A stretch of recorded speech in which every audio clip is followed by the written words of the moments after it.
크리스찬 헤럴드 애청자 여러분 안녕하십니까? 영혼의 쉼터 이 시간 진행의 정영철 인사드립니다.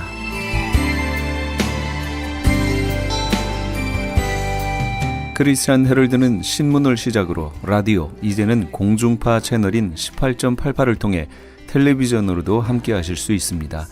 이 시간에 방송되는 모든 목사님들의 설교를 인터넷 웹사이트 www.chtv1888.org를 통해 다시 들으실 수 있습니다.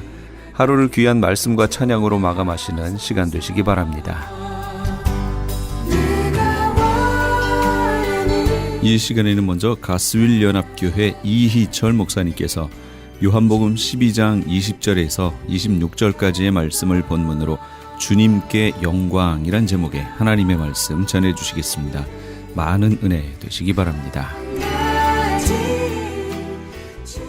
권력을 줄 것이다. 아니면 우리 유대 나라를 로마로부터 독립을 시켜서 독립국가를 만들어줄 것이다. 뭐 여러 기대들이 있었어요. 근데 그 기대와는 좀 어긋나게 말 타고 들어오신 게 아니고 낙타를 타고 들어오셨어요. 그때에 이 사건이 벌어진 겁니다. 헬라 사람들에 대해서 우리 예수님 말씀하시기를, 그러면 언제 주님의 영광을 받으실까요? 주님의 영광의 때라는 게 뭘까요? 이것이 요한복음 12장 24절, 너무너무 중요한 말씀이죠. 여러분, 우리 암송할 때 암송하신 분들은 다 암송하셨어요. 제일 중요한, 뽑으면 뭐 60개를 뽑아도 요한복음 12장 24절이 나오고 12개만 외워라 해서 12개 뽑을 때도 이 요한복음 12장 24절 꼭 나오는 말씀이에요. 그렇죠? 그렇게 중요한 말씀을 이때 하시는 겁니다. 예수님이 지금 말씀하셨어요. 다 같이 한번 읽어볼까요? 시작. 내가 진실로 진실로 너희에게 이르노니 한 알의 밀이 땅에 떨어져 죽지 아니하면 한 알 그대로 있고 죽으면 많은 열매를 맺느니라. 아멘. 이렇게 중요한 말씀이고, 이것을요 인자의 영광을 얻을 때다 그러시면서 이 말씀하셨어요. 오늘 집에 가시기 전까지요 이거 다 외우시면 좋겠어요. 집에 가실 때 검사하고 보내드리려고 그래요. 외우는 분만 집에 가시게. 그죠? 근데 식사는 하시도록 할게요. 식사는 하시고 밥 잡수시면서까지 또 외우세요. 그러다가 식사 끝나고 외우신 분부터 한 분씩 나가게 하려고 생각은 했는데 그렇게 해야 될지 실제 할 수 있을지는 모르겠어요. 그만큼 꼭 외웠으면 하는 말씀입니다. 그렇죠? 이게요 주님이 오신 목적도 되고 주님의 사역도 되고 주님의 영광도 이 말씀을 통해서 이 말씀대로 이루어지는 것이고 그래요. 그러니까 저와 여러분의 말씀도 되고 계명도 되고, 그렇죠? 이렇게 살아야 사람의 본분을 다한다는 거예요. 사람의 본분 다하려면 이렇게 살아가야 하고, 그럴 때 하나님은 영광 받으신다는 겁니다. 그게 뭘까요? 내가 진실로 진실로 너에게 이르노니, 반복은 강조하는 거죠. 한 알의 밀이 땅에 떨어져 죽지 아니하면 한 알 그대로 있고 죽으면 많은 열매를 맺느니라. 다 아는 말씀이에요. 다 익히 아는 말씀인데 지금 예수님은 무슨 말씀을 하시냐면은 내가 지금 한 알의 밀알이다 그 이야기죠. 그러면 지금 예수님 말씀은 내가 지금 무엇 할 때라는 거예요. 한 알의 밀이 되어서 죽을 때다. 그죠? 쉽게 말씀드리면 죽어야 될 때다. 십자가를 질 때다 그 이야기예요. 그런데 왜 그렇게 얘기를 안 하셨을까요? 내가 지금 죽어야 된다. 내가 죽어야 너희들에게 구원이다. 너희에게 유익이다. 내가 죽기 위해 왔다. 그렇게 얘기를 안 하시고 인자가 영광을 얻을 때가 왔다. 그렇게 말씀하셨어요. 그것은 여러분 우리 주님도 내 뜻대로 행하지 않고 내 아버지의 뜻대로 행한다 그러셨는데, 내 아버지의 뜻은 아들을 보고 믿는 자마다 구원을 얻게 하시는 거고, 그러면 그 예수 믿고 구원받으려면 온 인류는 무슨 문제 때문에 구원에 이르지 못하느냐? 죄 문제였었죠. 그 죄 때문에. 그래서 그 죄 문제를 해결하시기 위해서 예수님이 십자가에서 죽으시는 거예요. 돌아가셔야 합니다. 예수님께서 돌아가셔야 하는데 그 목적을 위해서 이 땅에 오신 거죠. 그러니까 예수님이 헬라의 아데사라는 나라에, 에데사, 그 조그만 나라 가서요, 살면 노후는 보장되겠죠. 나이 100세 넘도록, 그냥 먹고 마시고, 살아가는 거는 해결해 주겠다는 거예요. 그러나 만약에 예수님은 그렇게 하시지도 않겠지만은, 하실 일도 없었지만은, 그들의 제안처럼 그렇게 한다면, 무엇을 잃어버리는 걸까요? 예수님의 오신 목적과 사명을 놓치는 거죠. 예수님이 온 인류를 위해서 오셨는데 하나님이 세상을 이처럼 사랑하사 독생자를 주셨으니, 그러니까 독생자를 주셨다는 것은 죽게 하신 거예요. 죽기까지 십자가에서 죽으시도록 하나님이 우리를 사랑하셨는데 예수님이 그걸 안 하시면은 하나님의 뜻이 이루어질 수도 없고 하나님의 사랑을 표현할 길도 없었어요. 그런데 예수님은 오셔서 죽기까지 순종하셨죠. 하나님의 뜻은 거기 있지만 예수님이 순종 안 하면 그 뜻을 이룰 수가 없어요. 그런데 예수님도 죽기까지 순종하면서 하나님의 뜻을 이루셨다는 거예요. 그런데 예수님은 벌써 뭘 바라보고 계시냐면은 내가 이렇게 해서 죽을 때 이게 하나님의 뜻도 이루는 길이지만 이 인자, 내가 죽어야 하는 나도 내가 가야 할 길을 가는 이게 영광의 길이다. 그 말씀이죠. 이것이 내 본분이다. 내 할 일이다. 내 영광의 때다. 지금 이 죽음을 내가 어떻게 회피할 수 있느냐. 이 죽음의 길을 내가 가야 하는 것이다. 이렇게 일러주시면서 하늘의 밀 이야기를 하신 거예요. 미리 봐라. 죽으면 많은 열매를 맺지 않느냐. 땅에 떨어지면 많은 열매를 맺고 죽지 않으면 하늘 그대로 있다. 하늘 그대로의 삶은 살아갈 수 있지만 많은 영혼을 살리는 일은 하지 못하지 않느냐. 그러시면서 예수님께서 오늘 요한복음 12장 24절 하신 거예요. 사랑하는 성도님들, 오늘 우리들도 사는 목적이요 하나님의 영광을 위해 사는데 정말 하나님의 영광의 길은 뭘까? 여러분요, 다른 걸 통해서도 하나님 영광 받으실 거예요. 그러나 저와 여러분을 통해서는 하나님 어느 때 영광 받으시나? 저와 여러분이 날마다 죽을 때, 바울처럼 나는 날마다 죽노라 그랬어요. 성도님들, 죽으시면서 내가 죽을 때 하나님의 영광이 된다면 정말 날마다 죽게 되시기를 바라겠습니다. 한번 따라합시다. 날마다 죽노라. 날마다 죽노라.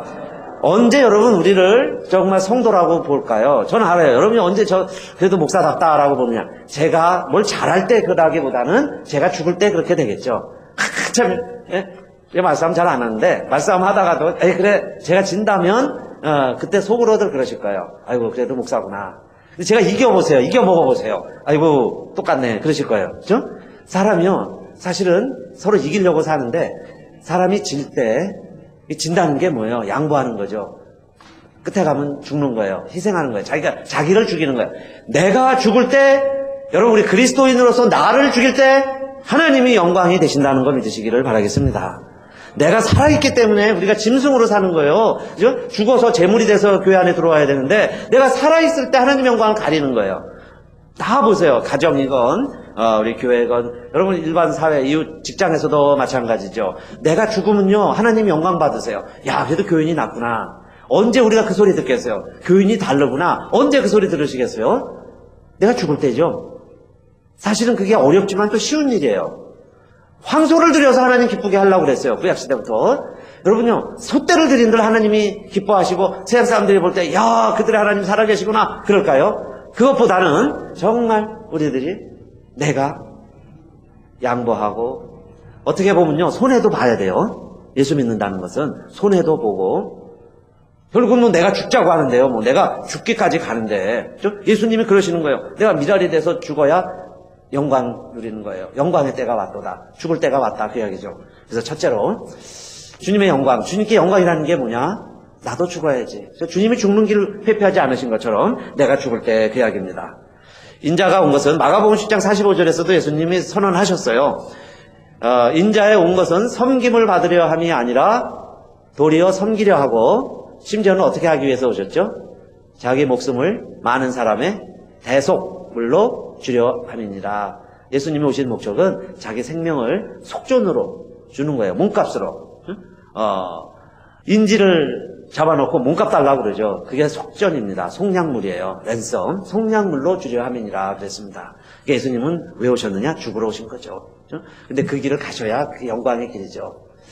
그 다음에는 조금 이해하기 어려운 말씀도 나오는데 자기의 생명을 사랑하는 자는 잃을 것이고 자기의 생명을 미워하는 자는 영생하도록 보존하리라 그랬는데 그래서 여러분 그 생명을 잃어버려라 싫어해라 그게 아니에요.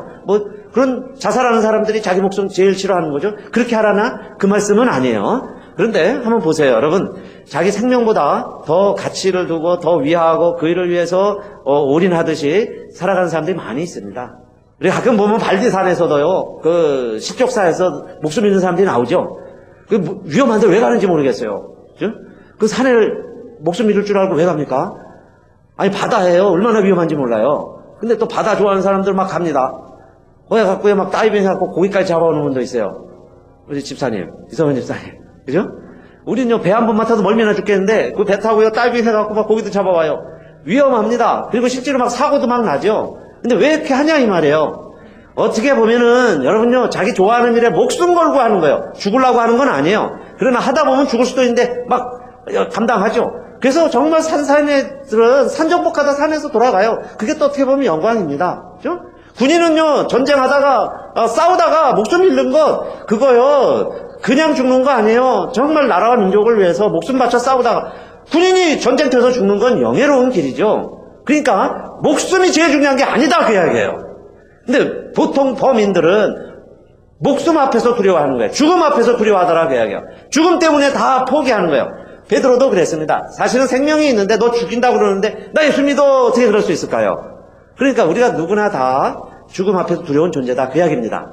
그래도 그 이야기죠. 그래도 우리 주변에는 죽음도 불사하지 않고 자기 생명을 두려워하지 아니하고 무서워하지 아니하고 오히려 무언가를 위해서 일하는 사람들이 있다는 거죠. 근데 여러분, 저와 여러분도 주님을 위해서라면 정말 그런 각오와 열심과 용기가 있어지시기를 축원합니다. 주님을 위해서라면, 그러니까 복음을 위해서라면, 보통 때는 벌벌 떨려서 못 가겠는데 복음 들고 가라면 가는 거예요. 그렇죠? 하늘 올라가서요, 막 번지 점프도 하라고 그러면 그냥은 못 하겠는데 두려워 떨려서 복음 들고 뛰어내리라고 하면 뛰어내리겠습니다 하는 거죠. 여러분요, IS는요, 폭탄 두르고 가라고 그러면 그 잘못된 가르침에 의해서도 자기 몸에 폭탄도 두르고 가는데, 오늘 우리 예수 믿는 사람들은 너무 쉽게 믿죠. 뭔가 우리 복음을 잘못 믿는 거 아닌가 하는 생각이 들어요. 예수 믿으면 못 받습니다 하니까 다 아멘하고 믿는데요, 조금만 희생, 조금만 양보, 십자가, 그러면요 복음이고 뭐 하나님이고 없습니다. 그냥 막 산통 다 깨지죠. 왜 그렇게 우리가 예수를 믿게 됐냐, 그 말입니다. 왜 조금이라도 손해보면 안 되고, 교회 다니는 사람들은 우리가 불이익을 당하면 안 되고, 조금이라도요 내 자존심 상하면 안 되고, 너무 그렇게 살아온 거예요. 그래서 하나님이 영광 받지 못하시는 건 아닌가 생각해요. 세상 사람들이 전부 교회에 대해 손가락질하는 것은 저희를 욕하는 거죠. 우리가 교회예요. 나를 욕하는 거예요. 왜 그런가요?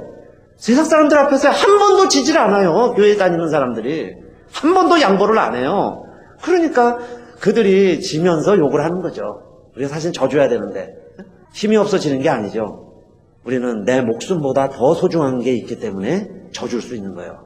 양보할 수 있고. 그럴 때 하나님께 영광이 되더라, 그 이야기입니다. 하나님이 영광 받으시는 거예요. 그래서 두 번째로 우리가 하나님께 영광이 되는 길은 뭐냐? 여러분, 섬김이 정말 하나님이 영광 받으시는 길인 줄로 믿으시기를 바라겠습니다. 섬기는 자. 예수님도 그렇게 말씀하신 거죠. 두 가지. 섬기러 오셨고 죽으러 오셨다, 그 이야기예요. 섬기러 왔고 죽으러 왔다. 그러니까 결국 죽어야 되는데 죽기까지 뭐 하느냐? 살아있는 동안에는 남을 섬기면서 살아가는 거예요. 그래서 본문에 12장 26절입니다. 두 번째로 12장 26절 다 같이 한번 또 읽고 가겠습니다. 26절 시작. 사람이 나를 섬기려면 나를 따르라. 나 있는 곳에 나를 섬기는 자도 거기 있으리니, 사람이 나를 섬기면 내 아버지께서 저를 귀히 여기시리라. 아멘. 이 말씀도요 같이 외웠으면 좋겠어요. 이 말씀은 못 외우셔도 집에 가실 수 있어요. 아까 12장 24절은 꼭 외우고 가세요. 나를 따르는 자는 나를 섬기는 자다. 나를 섬기는 자는 나와 함께 있다. 나와 함께 있는 자가 나를 섬기는 자다. 그런 말씀이에요. 나를 사랑하면 나를 따른다. 나를 따른다는 것은 나와 함께 있는 자다, 그 이야기예요. 나와 함께 있으면 나를 따르는 자다. 결혼을 왜 하나요? 뭐 하는 목적이 여러 가지가 있지만 사실 결혼한다는 것은 함께 살기 위해서 결혼하는 거죠. 함께 사는 겁니다. 같이 살아가자고. 우리 예수님께서 제자들을 선택하신 목적도 다른 것 많이 있습니다. 제자들에게 주신 어마어마한 그레이트 커미션이 있는데, 사실은 그 중에 첫 번째가 뭐냐면 함께 있으시려고 제자를 뽑으신 거예요. 함께 있는 게 제자의 첫째 목적이에요. 스승이 제자를 뽑는 이유는 제자가 스승과 함께 있으라고. 하나님이 세상을 이처럼 사랑하사 독생자를 주셨는데 왜 하나님이 하늘에만 계시고 하늘에서만 선포해도 그 하나님의 사랑을 다 표현하고 나타낼 수 있는데, 언어운수는 할 수 있는데 왜 하나님이 굳이 이 세상에 오셨을까요? 사랑은 함께 있는 거예요. 그래서 임마누엘, 하나님이 인간과 함께 계신다고, 하늘이 아니라 땅에서 사람과 함께 살아가시겠다고 이 땅에 오신 거죠. 그게 사랑의 절정입니다. 함께 하는 거예요. 함께 살아가는 것. 사랑하지 않으면 함께 있을 수 없어요. 예수님이 말씀하셨죠. 섬기는 자는 나를 따르는 자요, 나를 따르는 자는 나와 함께하는 자들이다 그러셨어요. 그래서 여러분, 두 번째로 우리가요, 언제 하나님께 영광이 되느냐, 우리가 주님의 일을 하는 거죠. 주님을 따라가는 거예요. 그런데 많은 일을 해서 주님을 기쁘시게 해드리고 주님의 영광이 될 수도 있겠지만은, 여러분 달란트가 많고 능력이 있는 분도 일 많이 하세요. 그러나 정말 우리가 모두가 다 그렇게 달란트가 있는 건 아니에요. 뭐 노래 잘해야 성가대도 하고요, 뭐 봉사할 기술이 좀 있어야 전기도 하고, 그죠? 교회 건물도 좀 손보고 그러죠. 아무 재주가 없으면 뭐 하겠어요. 할 수 있는 건 없는데. 그러나 정말 주님을 사랑하는 길은 뭐냐, 주님과 함께 하는 것을 주님이 기뻐하시고 원하시는 줄로 믿으시기를 축원합니다. 함께 있는 게 더 기쁘게 해드리는 거예요. 다른 일 하지 말라는 게 아닙니다. 다른 것도 해야죠. 그러나 정말 주님을 따르는 자는 나와 함께 하는 자라 그랬어요, 주님이. 그럴 때 주님이 영광이 되는 거예요. 하나님께도 영광이 되는 거죠. 그런데 함께 하는 자는 뭐예요? 주님을 닮아가야 되는데, 주님의 모습은 뭐예요? 섬기기 위해 오셨으니까. 주님을 함께 하면 닮죠. 함께 하면 닮아요. 여러분, 세상의 이야기와 늘 12시간 눈만 뜨면 세상과 함께 있으면 세상을 닮아가요. 그런데 주님과 함께 있으면 꿈속에서도 주님 사모하고 눈 떠도 주님 늘 사모하고, 그러면 부부가 닮듯이 예수님을 닮아가죠. 예수님을 닮는 모습이 뭐냐? 섬김입니다. 이웃을 보면요, 섬기게 돼 있어요. 그래서 강명한 시인의 흙이 되어라는 시가 눈에 띄어졌어요. 그래서 주보를 만들면서 이렇게 소개를 했습니다. 주님의 삶을 섬김이라고 말한다면 그 삶을요, 흙이라고 또 표현할 수 있겠어요. 오늘 이 시인이 그걸 알고 쓴 것 같아요. 주님의 모습으로 비춰졌습니다. 이 흙의 모습이. 난 흙이 되어 당신의 뿌리로 살고 싶어라. 상처받은 뿌리에 빗물 같은 사랑이 되어 당신의 숨결로 머물고 싶어라. 난 흙이 되어 당신의 생명으로 살고 싶어라. 시들어가는 나무에 한 줌의 거름이 되어 당신의 잎이 되고 가지가 되어 햇살 같은 열매로 맞이하는 흙으로 살고 싶어라. 제가 요즘 그 꽃의 플랜트, 식물, 여기에 많은 시간을 보내고 있어요. 보니까. 그런데 그러면서요, 흙이 점점 관심을 가지고, 우리 화요일 날도 그런 말씀 잠깐 했습니다. 퇴비 만드는 거, 거름 만드는 이야기. 이제는 그래서 조금 좋은 흙에 식물을 좀 이렇게 키워보고 싶어요. 좋은 흙을 내주고 싶어요. 근데 흙이라는 건 덮어주는 거죠. 맨 뿌리 놓으면은 잘 못 자랄 텐데, 또 임시로 파는 데서 주는 화분, 플라스틱 화분보다는 도자기로 된, 도기로 된, 제대로 된 화분에 이렇게 심어서 키우고 싶죠. 기왕이면 거기 좋은 흙도 좀 해주고, 벌레도 잡아주고, 물도 제때해주고, 그렇게 해서 잘 키워보고 싶어요. 근데 흙이 보니까 덮어주는 거예요. 그 다음에 아낌없이 흙이 양분을 공급을 합니다. 수분도 공급하고 많은 영양소들도 공급을 해서 그 뿌리를 통해서 그 플랜트 식물이 잎이 나고 참 싹이 나는 거 신기하죠? 베이비 싹이 나는 거예요. 그리고요, 그 싹이 점점 커집니다. 그리고는 먼저 있었던 건 누래져서 떨어지는 거예요. 근데 죽는 게 아니에요. 누런 잎은 떨어지고 새싹이 나와요. 교체가 되는 거죠. 그러면 생명을 유지합니다. 그런데 그 흙이 그 역할을 해주는 거예요. 잎이 되고 줄기가 되고 종국에는 열매를 맺게 하는 것처럼 내가 흙이 되어 그랬어요. 흙이 되어 살고 싶다. 사랑하는 성도님들, 우리가요, 뭐 열매가 있어야 된다. 너무 열매 신드롬이 있어요. 열매 없으면 생명이 없는 줄 알아요. 그런 시각에서 정말 흙이 되어 살아가 버리고 싶은, 흙이 되려고 하는 사람들이 있을 때 그 사람 때문에 하나님이 영광 받으시고 열매가 맺히면 그 열매를 보고 하나님께 영광을 돌리게 될 줄로 믿으시기를 바라겠습니다. 그래서 저와 여러분이 흙이 되어 살아가보자. 그게 섬김의 삶이에요. 주님이 보여준 거죠. 하늘에서 이 땅에 오시고 하나님이 인간이 되시고 영생의 존재가 죽음의 올무에 갇혀서 우리 인간처럼 엘리 라마 사박단이 부르짖으면서 그 고난의 길, 십자가의 길을 가시는데 주님은 말씀하시기를 그거를 인자의 영광의 때라 그렇게 말씀하세요. 그래서 두 번째, 정말 우리가 섬기면서 흙이 되어 살아갈 때 하나님이 영광 받으시는구나. 그런데 세 번째로 주님이 다시 뭐라고 그러시냐면은 아버지께서 나를 들리실 것이다. 인자가 땅에서 들리면 모든 사람을 내게로 이끌겠노라 그러십니다. 12장 31절 32절이에요. 다시 한번 읽어볼까요? 31절부터 32절 시작.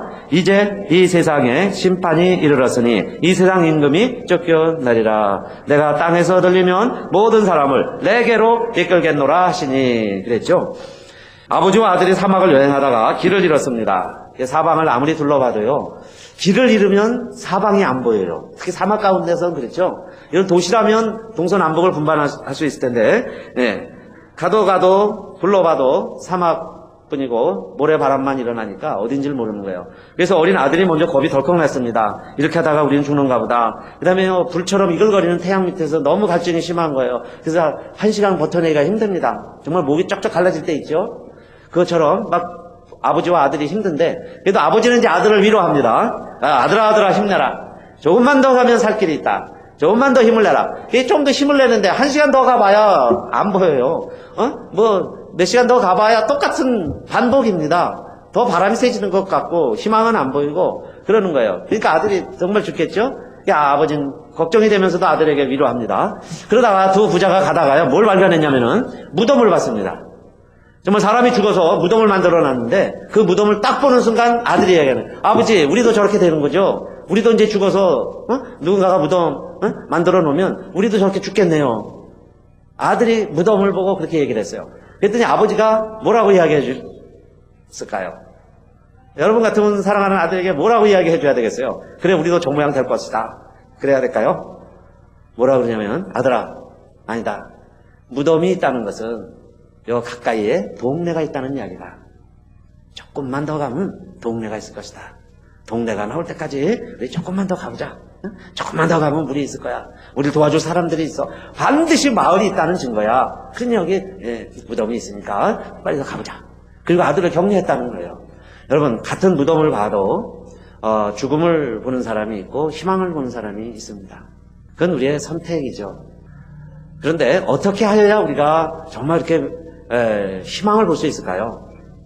무덤 가운데서도 희망을 볼 수 있다는 것은, 여러분, 하나님의 말씀을 듣게 되시기를 바라겠습니다. 하나님의 말씀에 귀를 기울이는 자는 희망을 듣는 거예요. 희망을 볼 수 있습니다. 무덤에 있는 나사로에게 나사로가 어디 있느냐 물어보는데 사람들은 무덤을 이야기했죠. 그래서 예수님 무덤가에 가보니까 정말 시신이 썩어서 냄새가 나고 있습니다. 근데 예수님은 무덤을 보신 게 아니라 나사로를 보신 거예요. 나사로야 일어나라. 나사로야 나오라. 그랬더니 나사로가 나왔습니다. 많은 사람들은 무덤만 보는 거예요. 그렇죠? 그러나 예수님은 나사로야 나오너라 그랬어요. 그럴 때에 정말 나사로가 듣고 일어났습니다. 나사로가 듣고 일어났는데 예수님이 뭐라고 말씀하시냐면은 믿는 자는 하나님의 영광을 보리라 그러셨어요. 믿는 자는 하나님의 영광을 보리라. 죽은 자들이 하나님의 음성을 들을 때가 오나니 곧 이때라 그랬습니다. 죽은 자들이 하나님의 음성을 들을 때가 오나니 곧 이때라. 그러니까 말씀을 들으면 우리가 살아나게 되는데, 지금 나사로가 죽은 것을 보고 나는 부활이요 생명이 나를 믿는 자는 죽어도 살겠고 살아서 나를 믿는 자는 영원히 죽지 아니하리라, 그 말씀을 해주셨을 때 마리아와 마르다도 그거는 알았죠. 압니다 주님, 우리가 죽은 이후에 다시 살 것은 압니다 그 이야기예요. 그러나 이걸 예수님 말씀하신 목적은 이것을 내가 믿느냐 그랬죠. 이것을 내가 믿느냐. 너희가 만약에 믿으면 하나님의 영광을 보리라. 죽은 자들도 하나님의 음성을 들을 때가 오나니 곧 이때라. 믿으면 하나님의 영광을 보리라 그랬어요. 그러니까 정말 내가 믿고 살 수 있느냐, 믿고 가겠느냐 그 이야기예요. 이 무덤을 봐도 조금만 지나면 마을이 있는 것이다. 이걸 내가 믿을 수 있느냐. 그 음성을 듣고 내가 만약에 믿어지면 하나님의 영광이 된다는 거예요. 산다 그 이야기죠. 그런데 정말 주님은 무덤에 있는 나사로를 향하여 나사로야 일어나라 그랬더니 나사로가 일어나 나왔던 겁니다. 오늘도 여러분, 하나님이 영광 받으시기를 원하시는데 하나님은 언제 제일 영광 받으시냐? 믿음으로 사시기를 축원합니다. 믿음으로 사는 자가 하나님의 영광이 되는 거예요. 다른 사람 다 믿고 있을 때 나는 믿는 거예요. 그렇죠? 믿고 돌을 옮겨놓으라. 그래서 옮겨놨죠. 그랬더니 정말 죽은 자가 하나님의 음성을 듣게 돼요. 믿으면 하나님의 영광을 보리라. 오늘도 저와 여러분이 정말 그 믿음으로 살아갈 때, 오늘날 이 시대에 믿음을 보겠느냐 그러셨어요. 인자가 다시 올 때에 그 믿음을 보겠느냐. 어린아이가 아니면 천국에도 못 들어가는 거예요. 우리들은 너무 계산이 빠르죠. 앞뒤가 분명하니까, 손익이 분명하니까 안 믿어지는 거예요. 그러나 지금 이 시대에도 믿고 무덤을 통해서도 마을을 보고 이웃을 격려하고 아들을 격려하고 앞으로 나아가려고 하는 믿음의 사람들이 많이 있습니다. 그 사람들이 하나님께 영광이 되고 교회의 자랑이 되고 있는데 저와 여러분이 그런 하나님의 영광, 주께 영광이 되시기를 주님의 이름으로 축원합니다. 지금까지 가수일연합교회 이희철 목사님께서 하나님의 말씀 전해주셨습니다. 가수일연합교회는 예배와 교제, 제자, 사역 그리고 전도를 통해 하나님의 뜻을 이루어드리는 것을 사명으로 삼고 있습니다. 가수일연합교회는 904 이스트 드라이브 스트리트 온타리오에 위치하고 있으며 전화번호는 909 지역 983-0994 909 지역 983-0994번입니다. 시민권 신청, 부모님, 배우자, 자녀 영주권 신청, 취업이민, 종교이민, 학생비자, 신분 변경, 추방유예, 결혼, 공증. 인생이 달린 이 모든 일 어디에 맡겨야 할까요? 한인타운 연장자 센터의 모치기관인 주는사랑채 이민법률센터에 맡기세요. 21년 이민법 경력의 박창영 이민국 공인변호인이 성심을 다해 도와드립니다. 올림픽과 윌튼 323-735-7888 323-735-7888. 아니 당신 미장원 다녀왔어? 헤어스타일이 확 바뀌었네.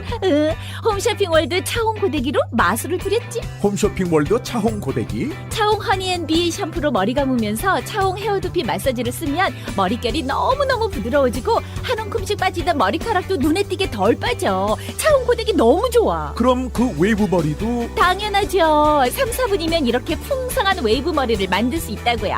너무 이쁘다. 어디서 샀어? 홈쇼핑 월드. 가격 만족, 품질 만족, 행복한 쇼핑. 팔가와 웨스턴 홈쇼핑 월드. 유태인이 만든 특수 영양제 M3 들어보셨어요? 곡식의 눈, 과일씨, 껍질, 약초의 뿌리로 만든 특수 영양제 M3. 혈압, 당뇨, 아토피, 천식, 비만 등 무슨 병이든 큰 효과를 주는 신비의 영양제 M3. 서울대학병원 7곳, 고려대학병원 2곳에 입점되어 더욱 믿을 수 있는 M3의 효능. 213-435-9600, 213-435-9600 M3 정직한 마음으로 권해드립니다.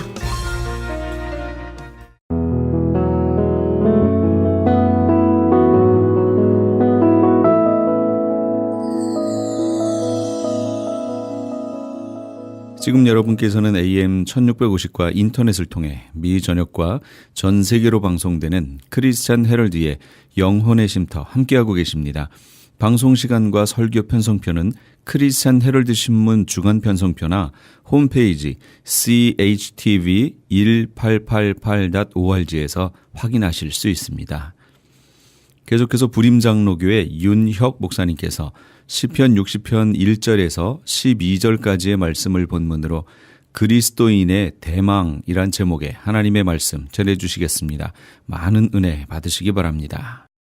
다윗이 전쟁에 들어갔습니다. 거기서 위급하고 힘든 상황에서 한 게 뭐죠? 하나님의 약속의 말씀, 정말로 이 땅을 주시겠다는 약속의 말씀, 승리를 향한 그 약속의 말씀을 붙들었습니다.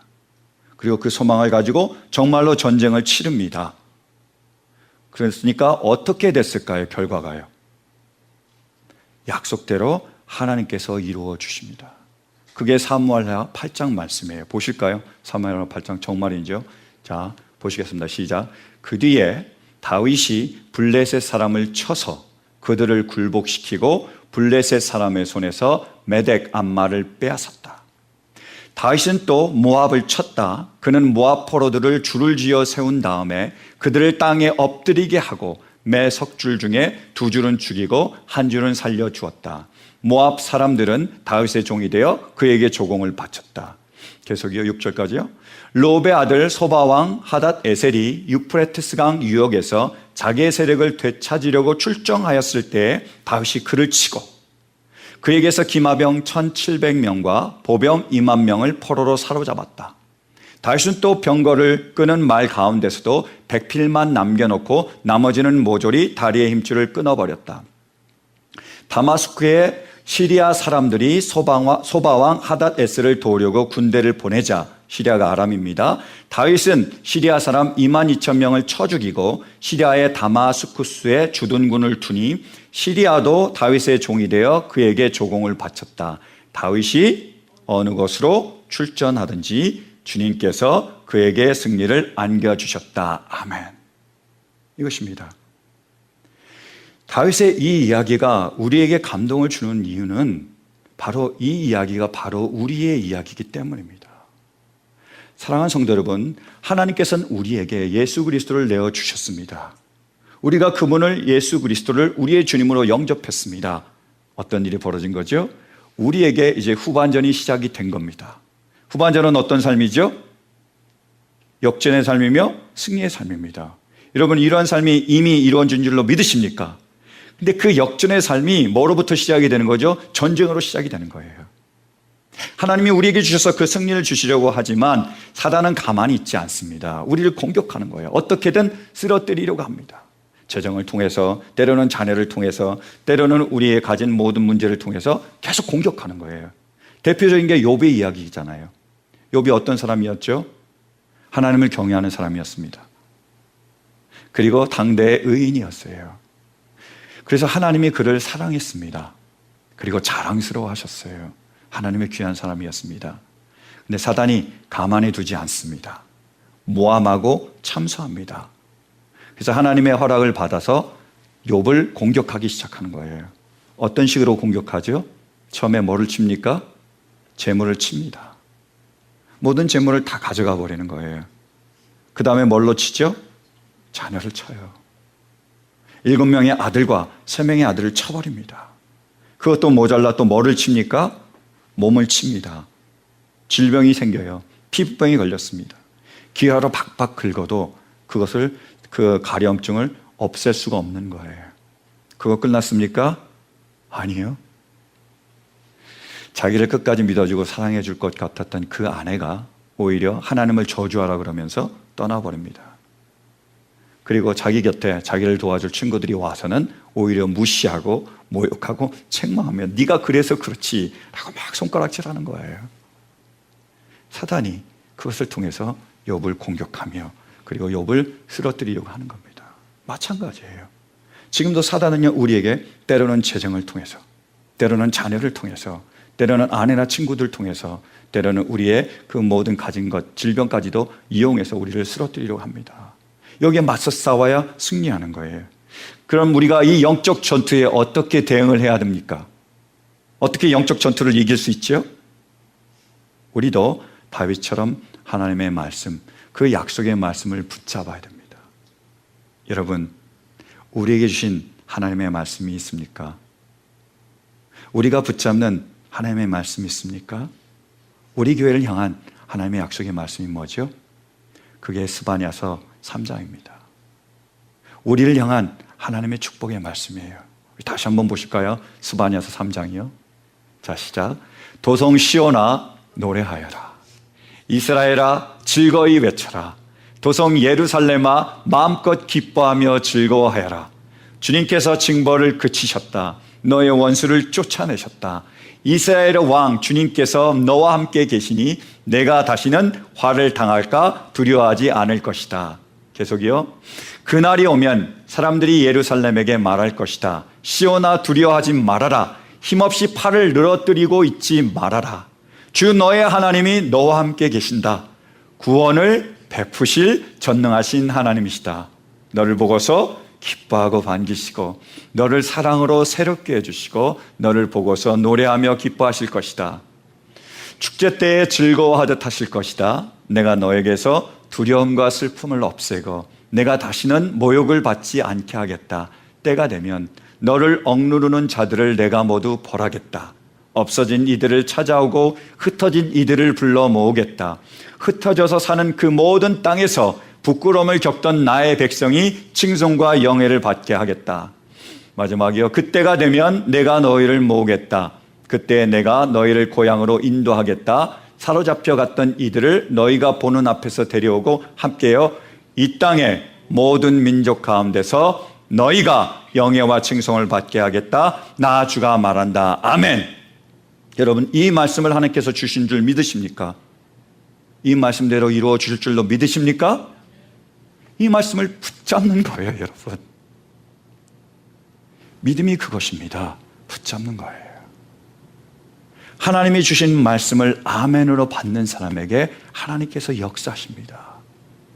사랑하는 성도 여러분, 정말로 이 말씀을 우리에게 주신, 나에게 주신 말씀인 줄로 믿는다면 아멘으로, 아멘으로 진실로 이루어 주소서. 이 말씀을 붙잡는 우리 모두가 될 수 있기를 간절히 바랍니다. 그래서 이 말씀이 우리의 말씀이기에 우리가 승리를 믿으며 승리를 소망하며 영적 전투에 들어가는 거예요. 그래서 우리의 대적과 맞서 싸우는 겁니다. 우리가 이 소망을 가지고 그렇게 맞서 싸우면 어떻게 될까요?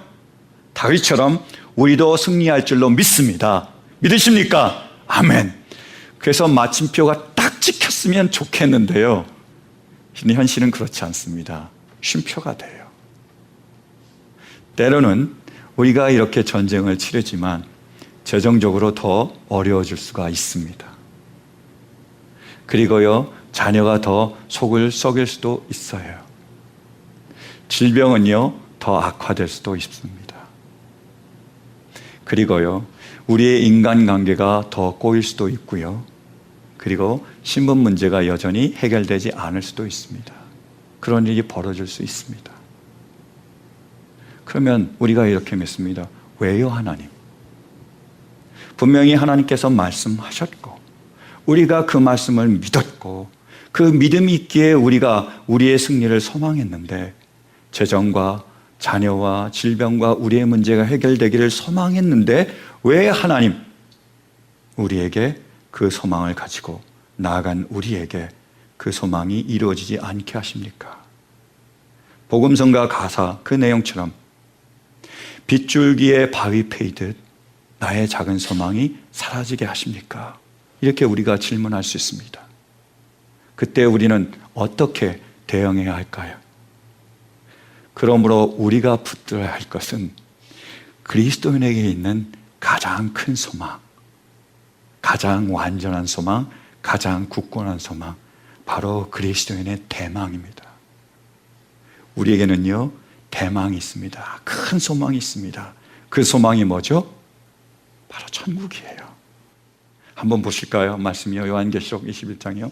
자, 우리 함께 봉독하겠습니다. 시작. 나는 새 하늘과 새 땅을 보았습니다. 이전의 하늘과 이전의 땅이 사라지고 바사도 없어졌습니다. 나는 또 거룩한 도성 새 예루살렘이 남편을 위하여 단장한 신부와 같이 차리고 하나님께로부터 하늘에서 내려오는 것을 보았습니다. 그때 나는 보좌에서 큰 음성이 울려 나오는 것을 들었습니다. 보아라, 하나님의 집이 사람들 가운데 있다. 하나님이 그들과 함께 계실 것이요 그들은 하나님의 백성이 될 것이다. 하나님이 친히 그들과 함께 계시고 그들의 눈에서 모든 눈물을 닦아주실 것이니 다시는 죽음이 없고 슬픔도 울부짖음도 고통도 없을 것이다. 이전 것들이 다 사라져 버렸기 때문이다. 그때 보좌에 앉으신 분이 말씀하셨습니다. 보아라, 내가 모든 것을 새롭게 한다. 또 말씀하셨습니다. 기록하여라. 이 말은 신실하고 참되다. 또 나에게 말씀하셨습니다. 다 이루었다. 나는 알파와 오메가 곧 처음이며 마지막이다. 목마른 사람에게는 내가 생명수 샘물을 거저 마시게 하겠다. 이기는 사람은 이것들을 상속할 것이다. 나는 그의 하나님이 되고 그는 내 자녀가 될 것이다. 아멘. 사랑하는 성도 여러분, 우리는 예수님을 믿음으로 하나님의 자녀가 되었습니다. 우리가 하나님의 자녀에게 우리에게 천국이 있음을 믿습니다. 여러분, 우리 앞에 천국이 있음을 믿으십니까? 만약에요, 우리가 이 말씀을 믿고 천국을 대망하게 될 때에요, 우리에게는 놀라운 일이 일어납니다. 무슨 일이냐면요, 이제까지 우리가 그 승리를 가로막고 있었던 걸림돌이라고 여겨졌던 그 모든 것들이 실은 우리를 승리로 이끌어가는 디딤돌임을 우리가 알게 됩니다. 그런 일이 벌어져요. 정말인지 보실까요? 우리 본문 다시 한번 보실까요? 1절이요. 하나님 주님께서 우리를 내버리시고 흩으시고 우리에게 노하셨으나 예수님께서 예루살렘에 입성했습니다. 사람들이 어떻게 하죠? 호산나 다윗의 자손이여, 호산나 우리를 구원하소서 엄청나게 반겼습니다. 근데 얼마 지나지 않아서요, 십자가에 못 박으시오, 십자가에 못 박으시오. 예수님을 버려요. 뻔뻔하게 버립니다. 뿐만이 아닙니다. 3년 동안 예수님을 따라서 죽자 살자 따랐던 주님의 제자들이요, 예수님을 팔아넘기고 예수님을 모른다고 부인하고 예수님을 버리고 떠납니다. 산산이 그 모든 것들이 다 흩어지는 거예요. 아무것도 남지 않아요. 그리고요, 주님께서 땅을 흔드시고 갈라지게 하셨으니 예수님께서 십자가에 오르십니다. 그때 어떤 일이 벌어지죠? 땅이 흔들리고 지진이 일어나며 깨어집니다. 그런 일들이 일어나는 거예요. 3절이요. 주님께서 주의 백성에게 곤란을 겪게 하시고 포도주를 먹여 비틀거리게 하셨습니다. 예수님께서 십자가에 오르셨습니다. 그 고통을 다 담당하고 계시는 거예요. 근데 목이 너무 마른 거예요. 물과 피를 다 흘려주세요. 예수님이 말씀하셨습니다. 내가 목마르다. 그러니까 로마 군병이 신포도주를 거기다가 묻혀가지고 스펀지에 묻혀가지고 예수님께 먹이려고 합니다. 4절이요. 활을 쏘는 자들에게서 피하여 도망치도록 깃발을 세워서 주님을 경외하는 사람들 인도해 주십시오. 예수님이 도망자들에게, 피난자들에게, 그 환난을 당한 자들에게 피난처가 되시려고 깃발처럼 높이 세우심을 입으십니다. 자, 보십시오. 예수님은 모든 사람들이 다 버리고 떠났습니다. 흩어졌습니다. 십자가에 달리셨을 때 예수님이 가지신 게 뭐지요? 아무것도 없어요. 나답니다. 다 떠났어요. 다 흩어졌습니다. 그리고 십자가에서 죽음을 당하셨습니다. 그래서 사람들은요, 예수님의 십자가를 바라보며 그분의 사역은 실패라고 얘기합니다. 남은 게 없잖아요. 그리고 예수님을 패배자라고 손가락질합니다. 실패했다라는 거예요. 여러분, 우리도 그렇게 생각합니까? 여러분, 예수님의 사역이 실패였나요? 예수님이 패배자신가요? 십자가가 그게 패배입니까? 아니에요. 그 다음에 어떤 일이 벌어지죠? 예수님이 4년 만에 다시 살아나십니다. 하늘에 오르시고요, 하나님 보좌 우편에 앉으십니다. 그리고 이 모든 만물을 다 다스리신 거예요. 영원한 천국, 완전한 승리가 이루어집니다. 다 이루었다고 그렇게 말씀하신 거예요. 예수님이 십자가에 오르셔서 하신 말씀이 뭐죠? 내가 다 이루어야 되는데, 아니었습니다. 뭐라고 말씀하셨습니까? 다 이루었다. Everything is completed. 이렇게 말씀하셨어요. 십자가는요, 패배가 아니라 승리입니다. 거꾸로 보실까요? 자, 예수님이 완전한 승리를 얻으셨습니다. 천국에 오르셨어요. 이제 거꾸로 보는 거예요. 그러면 그 모든 버려짐과 흩어짐과 십자가가 승리를 가로막는 걸림돌이었을까요? 오히려 승리로 이끌어가는 디딤돌이었을까요? 이해되시죠? 이게 기독교입니다.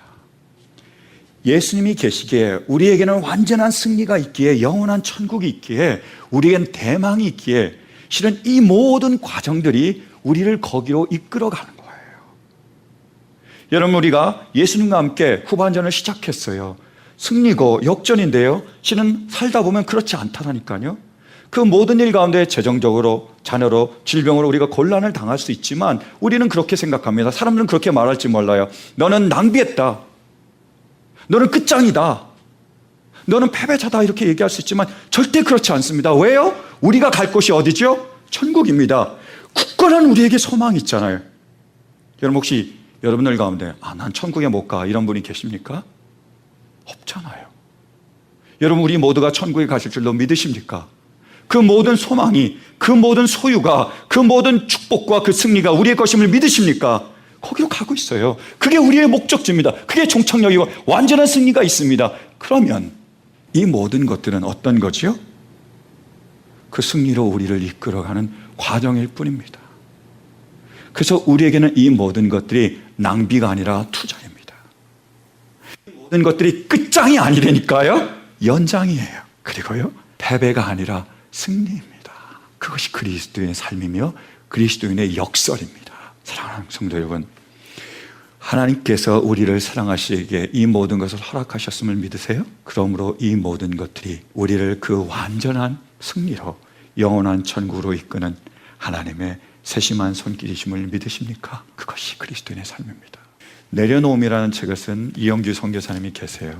그 책 때문에 잘 알려지는데 여러분도 아실지 모르겠어요. 그분이 요즘 최근에 쓰신 책이 기대라는 책입니다. expectation이죠. 지금 이영규 선교사님은 몽골 사역을 이제 위임을 하시고 인도네시아로 넘어오셔서 인도네시아에서 사역을 하고 계십니다. 그 사역에서 일어났던 일을 간증으로 풀어낸 게 바로 기대라는 책이에요. 그 책에 보면요, 2012년 12월에 그 이영규 선교사님이 인도네시아 가서 사역을 시작한 지 4개월밖에 안 되던 때에 그 선교사님이 췌장 때문에 수술을 받게 됩니다. 2011년 한국 가서 종합검진을 받았는데 췌장에 혹이 있다는 게 발견이 됐어요. 그래서 그걸 그대로 놔두면 암으로 전이가 된대요. 그러면 췌장은 발견하기도 어렵지만 치료하기도 어렵잖아요. 그래서 어떻게 해야 될까 고민하는 거예요. 아니, 지금 인도네시아 사역을 시작했는데 이것을 진행해 나가는데 아무것도 못하고 수술을 받을 입장이 있어서 어떻게 해야 될까 고민하기 시작했습니다. 그래서 그 일들이 쭉 전개가 돼요. 그래서 제가 그냥 간추려서 그 책 그대로 제가 인용을 하도록 하겠습니다. 인도네시아처럼 덥고 열대풍토병이 많은 선교지에서 사역하려면 건강해야 하는데 장기를 절제하면 몸에 이상이 오지 않을까. 왜냐하면 그 병원에서 얘기한 게 그 병을, 췌장의 혹을 제거하기 위해서는 췌장의 3분의 1을 잘라내야 되고요, 비장을 제거해야 된다고 얘기했어요. 그래서 만약 이렇게 내가 한다면 사역에 지장이 되지 않을까 고민을 했습니다. 그리고요, 마침 중보 기도 사역자 한 분과 기도할 시간이 있었는데 하나님의 손길이 함께 하실 거라는 그분의 기도가 마음에 닿았다. 나는 그 하나님의 손길이 무엇을 의미하는지 알고 싶어졌다. 그리고 검진한 의사보다는 선교지에 나가는 내 상황을 좀 더 이해할 수 있는 분이 수술을 해주면 좋겠다는 생각이 들었다. 몽골에서 몇 년간 의료 선교사로 섬겼던 박관태 선생님이 생각났다. 탁월한 외과 의사로 잘 알려져 있었고 당시 한 대학병원의 외과 과장으로 근무하고 있었다. 박 선생님은 일반적으로 제시하는 방법인 절제보다는 혹 부위만 제거하는 걸 놓고 기도해 보겠다고 했다. 수술 과정에서 췌장관이 손상될 경우 췌장액이 새어나올 위험이 있어 의사에게는 더 까다롭고 어려운 모험이지만 내 사역을 생각해 수술 부위를 최소화하려는 배려였다. 대화를 나눈 후 박 선생님이 몽골에서 의료 사역을 통해 만난 하나님에 대한 간증이 담긴 책을 내게 주었다. 그런데 그 책의 부제가 나를 이끄시는 하나님의 손이었다. 하나님께서 내게 자 이제 봤니? 라고 물으시는 것 같아 나는 깜짝 놀랐다. 이것이 하나님의 인도하심이라는 확신이 들었다. 수술은 성공적이었다. 최고의 의사가 최선을 다해 수술했다. 박 선생님은 평소와 달리 여러 날 동안 새벽 예배에 나가 수술을 위해 기도했다고 말했다. 나는 정말 하나님의 손이 함께 하셨구나라고 고백할 수 있었다. 그런데 회복이 기대보다는 순조롭지 않았다. 회복중 금식을 하면서 폐렴이 찾아왔다. 2-3시간밖에 걸리지 않은 수술 후에 폐렴이 오고 그것도 위쪽에 오는 건 보기 드문 경우라고 했다. 몸의 여러 관을 꽂은 상태로 밤마다 고열과 싸우며 머릿속에 한 가지 질문이 떠올랐다. 하나님의 손이 함께 하시는데 왜 이리 고통스러운 걸까? 그리고 며칠이 지난 새해 첫날 아침 나는 응급실로 향했다. 수술 후에 열 처리 과정에서 손상을 입은 췌장관에 균열이 생겨 췌장액이 샌다는 검사 결과가 나왔다. 2곳에서 새기 시작해서 온 장기에 퍼졌다고 했다. 강한 산성의 췌장액이 장기를 녹이고 손상을 입히며 염증을 유발해 고열과 복통이 났던 것이었다.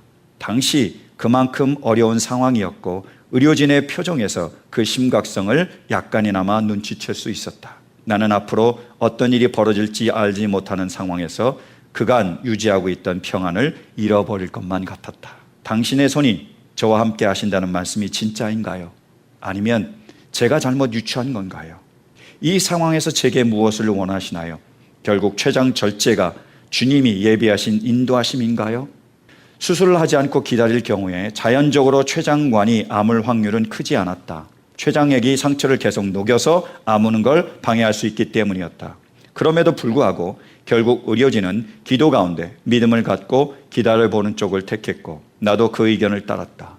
결과를 장담하지 못하는 상황에서 아무것도 하지 않고 몇 주를 기다리는 일은 의사 입장에서 무척 어려운 결정이었다. 당시 의료진이 할 수 있는 건 하나님의 치유의 손길을 기다리는 것뿐이었다.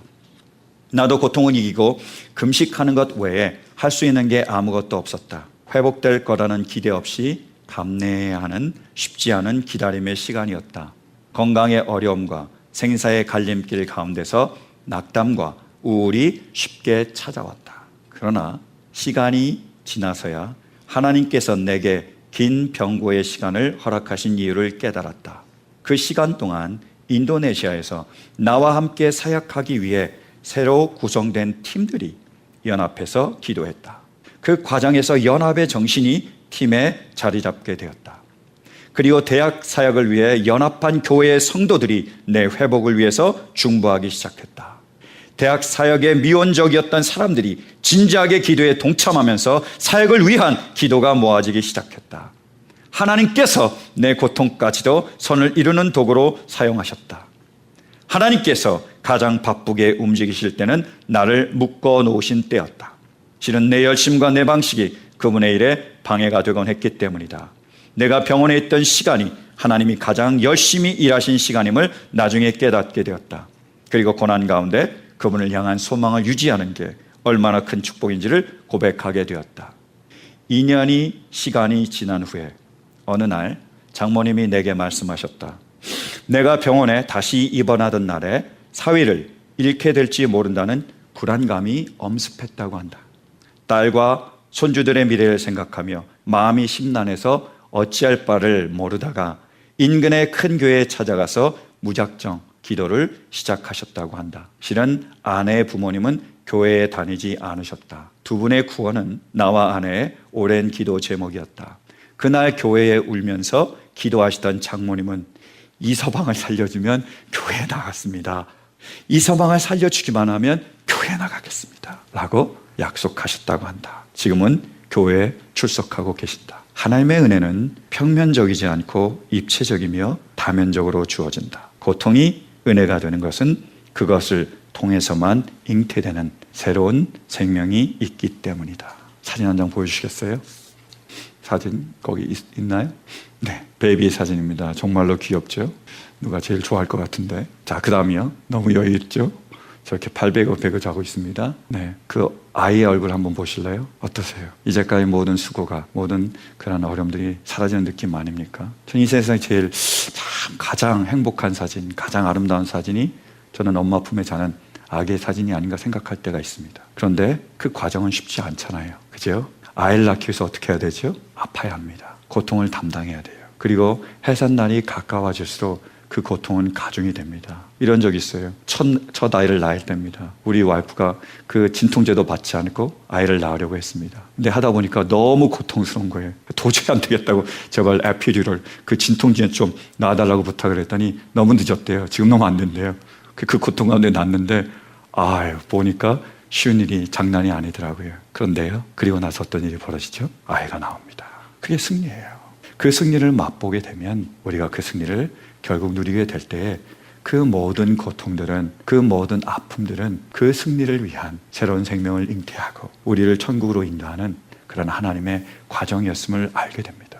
여러분, 우리는 예수님과 함께 후반전을 시작했습니다. 어떤 삶이라고요? 역전의 삶이에요. 승리의 삶입니다.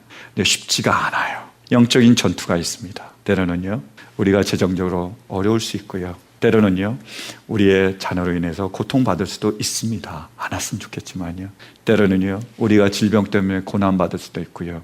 우리의 작은 소망들이 처참하게 무너져가며 사라져갈 수도 있습니다. 그러나 우리의 마지막, 우리가 종착할 그 종착역은 어디죠? 천국입니다. 여러분, 천국이 우리가 마지막 갈 하나님이 주시는 그러한 우리의 종착역임을 믿으십니까? 영원한 천국이, 그리고 우리에게 주신 완전한 승리가 우리의 것임을 믿습니까? 이 시간 우리의 눈을 들어 그 하나님의 나라, 영원한 천국, 완전한 승리를 바라볼 수 있는 우리 모두가 되시기를 간절히 바랍니다.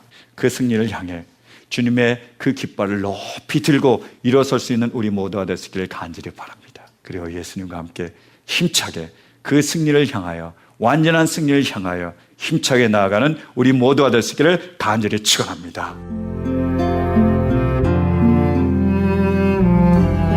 지금까지 라크라 센터에 위치한 부림장로교회 윤혁 목사님의 하나님의 말씀이었습니다. 부림장로교회는 주님을 따르는 균형 있고 건강한 교회가 되기를 소망하며 고통받고 신음하는 사람들을 하나님께 인도하는 교회가 되기를 원합니다. 이 시간 방송을 들으시고 신앙에 도움받기를 원하시는 분은 전화 818지역 249-3001번 818지역 249-3001번으로 문의하시거나 3561 푸틸 블루버드 라크라 센터에 있는 부림장로교회로 찾아오시기 바랍니다.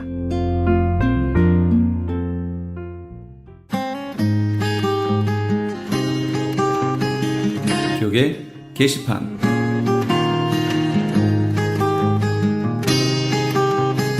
성경 통독 세미나 안내입니다. 하나님의 마음을 알아가는 성경 통독 세미나가 오는 8월 LA와 벨리 지역에서 개최됩니다.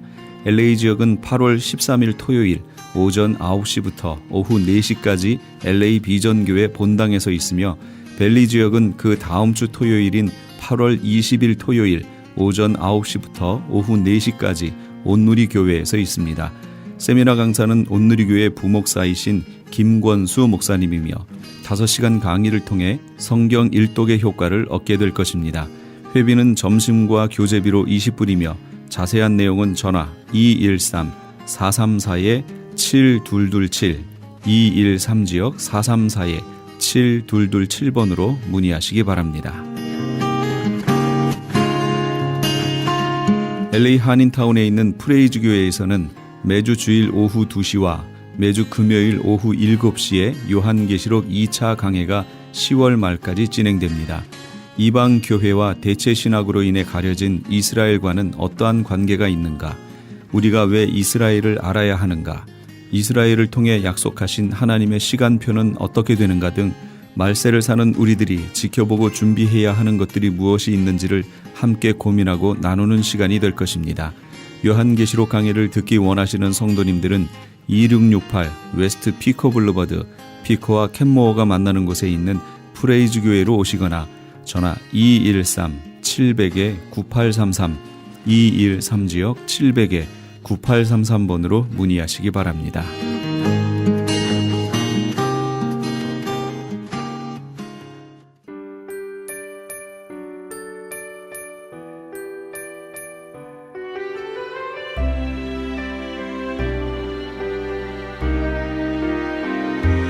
혹시 이 땅에서 지옥을 경험하며 사시는 분 계십니까? 어서 속히 그 지옥에서 벗어나기를 바랍니다. 때로는 사람들이 나를 받아주지 않아서도 그럴 수 있지만 대부분의 경우는 내 자신이 다른 이들을 받아들이지 않아서 혼자가 되는 경우가 더 많습니다.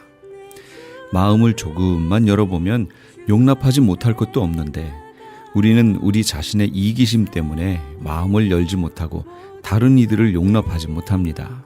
그러다 보니 혼자가 되는 거지요. 더욱이 하나님의 사람들은 믿는 공동체인 교회 안으로 부름받은 사람들 아닙니까? 더더욱이 내가 아닌 우리를 생각할 수 있어야겠습니다. 우리를 통해 하나님께서 하실 일들을 기대해 봅니다. 오늘도 주 안에서 평안한 밤 보내시기 바랍니다. 지금까지 크리스찬 헤럴드 방송에서 보내드린 영혼의 쉼터의 정영철이었습니다. 고맙습니다.